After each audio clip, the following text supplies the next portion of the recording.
समय भीतर ही उस सिलक्यारा टनल में फंसे एक मजदूर गब्बर सिंह नेगी के परिवार वाले हमारे साथ जुड़े हुए हैं। आपका बहुत स्वागत है आज तक पर। आप भी देख रही होंगी कि कितनी देर में निकाला जाएगा। कह रहे हैं कि निकालना शुरू हो चुका है। इस समय कैसा आप महसूस कर रही हैं?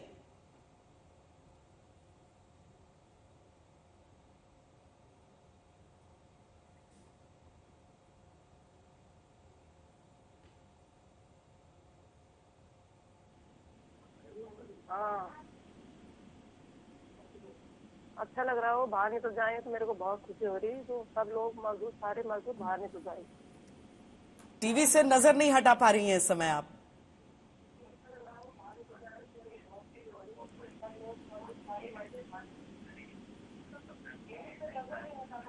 नहीं, टीवी पे नजर लगी हुई है। सुबह से देख रहे हैं, हम सारे न्यूज देख रहे हैं कि कब निकलेंगे वो बाहर।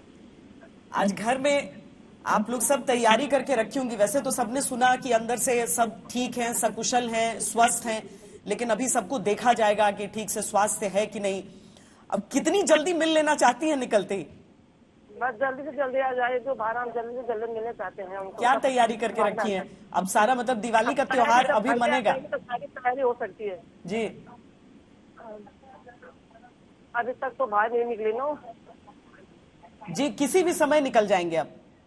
हाँ जी, किसी भी समय निकल जाएंगे। और टनल के अंदर की भी हम तस्वीर दिखा रहे हैं इस समय। सब डॉक्टर्स बैठे हुए हैं, सब बीपी की मशीन रखी है उन्होंने, ताकि सांस अगर ना आ रही हो तो उसकी व्यवस्था। थोड़ी देर रोशनी से आंख एडजस्ट होने में टाइम लगेगा, उसके लिए भी सब वहां पे किसी को अगर कोई बीमार है तो उसके लिए सलाइन रखा है। सब चीजें वहां पर रखी हुई हैं। आपको जब ये हादसा हुआ तो मन बहुत आपका बेचैन हुआ होगा, हम समझ सकते हैं। पर रोज आप जिस तरह से देख रही थी, आपको हौसला हिम्मत थी रही आपकी पूरे में? हाँ जी, आपको पूरा भरोसा था कि निकल ही आएंगे? हाँ जी, मेरे को पूरा भरोसा कि जल्दी आएंगे, बाहर आएंगे। घर में और कौन कौन है? बहुत हिम्मत वाले आदमी है। उन्होंने मेरे को हिम्मत दिया है कि मैं जी। आपके बच्चे बाहर निकल जाएंगे। हाँ जी, आप सब लोग टीवी देख रहे हैं घर में? हाँ जी, हम सब टीवी दे रहे हैं। मेरे जेठानी आ रही है, मम्मी पापा आ रखे हैं, और मेरे भंजी भी आ रखे हैं, 2-3 भंजियाँ आ रखे हैं, और मेरी जेठ जी भी आ रखे हैं, और मेरा बेटा भी है घर में। सब है घर में। सब बस इंतजार कर रहे हैं कि कब निकल जाएंगे। जी जी जी। चलिए, बहुत बहुत आपको शुभकामनाएं। हम भी प्रतीक्षा कर रहे हैं बहुत बेचैनी से कि जल्दी से निकलें सब। परिवार के साथ पूरा देश इस समय खड़ा है। सुरंग के भीतर का पहली तस्वीर जो है वो एक्सक्लूसिव हम आपको दिखा रहे हैं आज तक पर।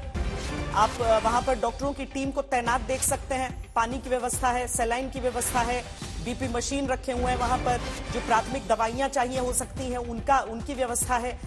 डॉक्टरों की टीम है, नर्सिंग स्टाफ की टीम है। ये सारे के सारे वहां पर देखिए, पानी, जूस, इस तरह की चीजें जो निकलते ही उन्हें देने की आवश्यकता हो सकती है। ऑक्सीजन की अगर किसी को जरूरत हो तो उसकी व्यवस्था है। एम्बुलेंस जो पूरी तरीके से सक्षम है, पूरी तरीके से इक्विप्ड है, उन सब की तस्वीरें आप देख रहे हैं। जितने भी वहां पर आपको बचाव कर्मी दिखेंगे, डॉक्टर दिखेंगे, सबके चेहरों पर एक मुस्कान भी है, क्योंकि आज सब आश्वस्त हैं। आज पूरी तरीके से आश्वस्त हैं सब कि आज वो दिन है, आज वो मंगल घड़ी है, आज जिसका इंतजार सब कर रहे थे। 2 किलोमीटर का दायरा। आशुतोष, शुरुआत में यह भी डर लगा था कि पता नहीं कैसा हिस्सा हो जहां पर हमारे सारे मजदूर भाई फंसे हुए हैं, लेकिन 2 किलोमीटर का हिस्सा है जहां पर वो हैं, ये भी पता चला। उसके बाद उनको व्यायाम भी बताए गए। ये भी बताया गया कि थोड़ा टहलिए, थोड़ा वहां पर अपने आप को स्वस्थ रखने की, खुश रखने की कोशिशें भी करते रहिए। दिन रात वो बातचीत भी उनसे होती रहती थी। परिवारों के लिए जरिया आज तक बना कि हम खबर, एक भी दिन ऐसा नहीं था जो हटे हम इस खबर से, हम खबर भी दिखाते रहे। और प्रशासन और ये तमाम संस्थाएं जो लगी रहीं, उनकी भी तारीफ करनी होगी कि वो भी एक पल को चैन से बैठे नहीं। आशुतोष, मैं ये बता सकता हूं कि कई सारे ऐसे लोग थे श्वेता जो रात रात सोते नहीं थे। एक और मजदूर जो थे उड़ीसा के, वो सुबह 7 बजे से लेकर रात को 1 बजे तक, उनका एक काम था, जितने लोग काम कर रहे हैं उन तक खाना पहुंचाना, और अपने उन मजदूरों के लिए जब लाइफलाइन पहुंच गई 6 इंच की पाइप तो खाना कौन जाए, उन्होंने कहा मैं पहुंचाऊंगा। सुबह 7 से लेकर रात के 1 बजे तक ड्यूटी, और वो ये कोशिश करते थे कि बस मैं खाना, महापात्रा जी थे वो ले जाते थे टिफिन, वहां पहुंच जाए, बोतलें उस पार चली जाए। एक और तस्वीर आपको दिखाऊंगा जो जानकारी मिली है, और अब मैं इसको औपचारिक रूप से कंफर्म कर सकता हूं कि उनके जितने भी परिवारजन है 41 मजदूरों के, उनके अपने यहां पहुंच चुके हैं। ये आप उनकी तस्वीरें देख रहे हैं, अपने सामान के साथ, अपनी पूरी चीजों के साथ उनको यहां बुला दिया गया था। हर राज्य ने जिनके मजदूर यहां फंसे हैं अपने नोडल ऑफिसर भेजे थे, और उन नोडल ऑफिसर्स ने यही किया कि प्रशासन के साथ ये समन्वय करते हुए जब जरूरत पड़े परिवारजनों से बात की जाए, क्योंकि बातचीत अपनों से बात किए बिना, अपनों से बोले बिना आप हौसला कैसे लाएंगे, हिम्मत कैसे लाएंगे। अपना और परिवार ही सबसे बड़ा सहारा होता है, और आज इनके लिए भी वही बेचैनी है तो उतना ही इंतजार उन मजदूरों के लिए भी है, जब वो कम से कम बाहर ये रोशनी देखेंगे, अंदर के अंधेरे से निकल करके। जिस 2 किलोमीटर का आपने जिक्र किया श्वेता, वही 2 किलोमीटर उनकी लाइफलाइन थी। अगर वो 2 किलोमीटर का दायरा नहीं होता तो संभवतः शुरू के 48 घंटे में ऑक्सीजन की कमी हो जाती। जब वो काम करते थे, मजदूर हैं, वो इस टेरेन से अच्छी तरह जानते हैं, इन परिस्थितियों को जानते हैं, उनका शरीर ढला हुआ है। 2 किलोमीटर अंदर खाली स्पेस होने की वजह से अंदर इतनी पर्याप्त मात्रा में ऑक्सीजन थी कि वो हफ्ता 10 दिन सरवाइव कर सकते थे, अगर बाहर से भी पंप नहीं किया जाता, प्रेस नहीं किया जाता ऑक्सीजन। लेकिन जब पहली आवाज उनकी आई तब कोशिश की गई पहले ऑक्सीजन दिया जाए। ड्राई फ्रूट, काजू बादाम, मूंगफली, कुरमुरे से आखिर आप कितने दिन जिएंगे, लेकिन हफ्ता भर वो जीते रहे। उसी के साथ उनको फिर विटामिन डी देने की कोशिश की गई, कैल्शियम देना शुरू किया गया, वो सप्लीमेंट, ताकि उनका शरीर स्वस्थ रहे। और जब खाना मिलने लगा तो उन्हें कहा गया आप अंदर गाइए, गुनगुनाइए, थोड़ा टहलिए, प्राणायाम कीजिए, थोड़ा चलिए, कुछ योगासन ऐसे करें जिससे आप मानसिक रूप से स्वस्थ रहें। शरीर कई सारी तकलीफें झेल लेता है। हमने और आपने उन परिस्थितियों में जाकर के काम किया है, कवरेज की है, जहां सामान्य स्थिति आदमी शायद न जा पाए। मजदूर एक टेरेन को अच्छी तरह जानते हैं, लेकिन बंद हो जाना, कैद हो जाना, जान पर खतरा होकर के लंबा समय बिताना वो मुश्किल नहीं था। हौसला चाहिए था, और उस हौसले के लिए उनसे लगातार बातचीत की जा रही थी, और शरीर के साथ साथ कोशिश ये थी कि उनका मानसिक स्वास्थ्य मजबूत रहे, क्योंकि अगर वो कमजोर पड़ा तो पूरा रेस्क्यू ऑपरेशन खतरे में पड़ सकता था। मैं आपको बताऊं, कई मजदूर ये कहते रहे साहब आप बोलो हम इधर से खोदना शुरू करते हैं। ये संभव भी था उनके लिए कि 1-2 मीटर खोद भी डालते, लेकिन मलबे के ऊपर जो कैविटी बनी थी, अगर वो और गिर जाती, जब मशीनें चली तो गिरी, उनकी तरफ गिरता तो न जाने क्या इतना बड़ा हादसा हो जाता। इसीलिए हर कदम फूंक कर रखा गया, और अब इंतजार उन परिवारों को है जो इन गाड़ियों के पास रुके हैं।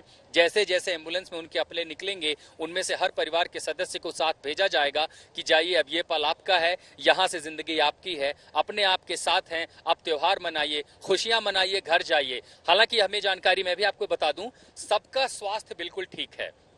ऑक्सीजन की व्यवस्था दरअसल उस पाइप में ऐसी की गई है जिसको वेंटिलेशन कहते हैं, और क्रॉस वेंटिलेशन, जिस मुहाने पर पाइप है वहां बाहर ऐसा ब्लोवर लगा है कि हवा निकलती रहे, क्योंकि जब आप 60 मीटर पाइप के भीतर जाएंगे तो ये चिंता थी कि सांस कैसे लिया जाएगा, तो उसमें सांस लेने की व्यवस्था की गई है। दूसरा, अंधेरे के चलते क्या क्लास्ट्रोफोबिया हो सकता है। मैंने आज सुबह फिर उस पाइप में, 6 मीटर जो लंबी पाइप थी, उसमें जाकर के समझने की कोशिश की कि जब आप स्ट्रेचर के साथ ड्रिल करेंगे तो कितनी दिक्कत हो सकती है। तो एलईडी की पतली पतली स्ट्रिप लाइट है जो पूरी पाइपलाइन में लगाई जा रही है, ताकि पर्याप्त रोशनी रहे। और उनको जो समय लगेगा, हमने जब स्ट्रेचर को 6 में खींचा था, जब उसमें पहिए नहीं थे तो थोड़ा समय लगा, लेकिन जब व्हील्स लगी हैं, दोनों तरफ रोप लगी हैं, और स्ट्रेचर पर बेल्ट होते हैं हार्नेस की तरह जो आपको टाई कर देंगे, तब उनको जल्दी भी अगर निकालना हो तो 70-75 सेकेंड से ज्यादा का समय नहीं लगेगा उनके इवैक्यूएशन प्रोसेस में। यानी एनडीआरएफ कर्मियों को उस पार पहुंचने में, यानी 60 मीटर की दूरी तय करने में जो समय 3 से 4 मिनट लग सकता है, क्योंकि उन्हें क्रॉल करके जाना है, फिर अपना सारा सामान खींचेंगे, रस्सियां अंदर खींचेंगे, लाइट, कटर, हर जरूरी सामान। जब वो पहुंचेगा उसके बाद असेसमेंट करके, और संभव है कि जिस समय मैं आपसे बात कर रहा हूं, यहाँ की तस्वीरें दिखा रहा हूं, जानकारियां साझा कर रहा हूं, ये देखिए एक और तस्वीर हम देख रहे हैं, फिर हलचल बढ़ी है। कुछ और लोग हैं जो अब सुरंग के भीतर जाने की कोशिश कर रहे हैं, और ये स्थानीय प्रतिनिधि भी हो सकते हैं, क्योंकि हर कोई इस ऑपरेशन को करीब से देख रहा था, हर कोई ये प्रार्थना कर रहा था। एक तरफ भारी भरकम जो है मशीनरी काम कर रही थी, तकनीक काम कर रही थी, तो ठीक सुरंग के मुहाने पर जो है एक मंदिर भी बना दिया गया था, क्योंकि सबको ये था कि अब कम से कम ईश्वर के प्रति आस्था और ईश्वर का आशीर्वाद कोई ना कोई करिश्मा कर सकता है। और एक दिलचस्प बात बताता हूँ श्वेता, जहाँ ये मंदिर बना है वहाँ ठीक पीछे दरअसल पानी का एक स्रोत फूट गया और वहाँ एक आकृति बन गई।